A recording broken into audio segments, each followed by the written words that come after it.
Many drinking water sources in Africa remain at risk of fecal contamination, both by people and animals such as cattle or dogs. People drinking contaminated water, particularly children, risk suffering from diarrhea, which could potentially be fatal.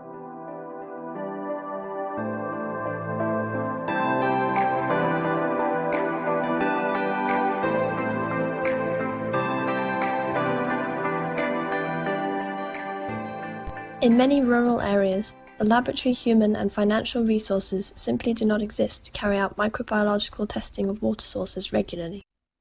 For this reason, the World Health Organization has promoted simple observation checklists for identifying contamination hazards around water sources, such as cattle grazing near to sources of drinking water.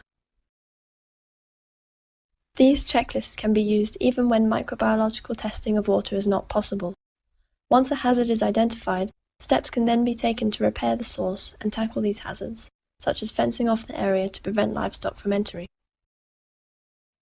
Here's an example of an inspection form for observing contamination hazards around a well.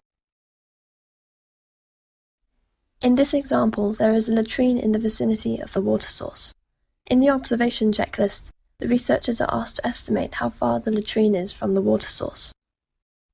Further questions require the researchers to examine the well carefully, including removing the covering and measuring the well's depth. For the observation checklists to work well, however, it is important that different people are able to spot the same hazards. Otherwise, there is a risk that hazards that could contaminate water are sometimes overlooked and not addressed. In the same way that it is important that all trained health staff can identify the signs when a child is dehydrated, so it is important that people inspecting water sources can consistently identify the contamination hazards at or surrounding a water source. In our study, we asked different people to carry out hazard observations on the same water sources, but independently and at different times. Some people had lots of field experience in looking at different water sources, whilst others were new to it. All the observers used cell phones to record the hazards that they found. In this example, the experienced observer has spotted 5 hazards, whereas the less experienced one has only spotted 2. By comparing the observations made by the experienced observers with those made by less experienced people, we plan to find out which observations are hard to make consistently.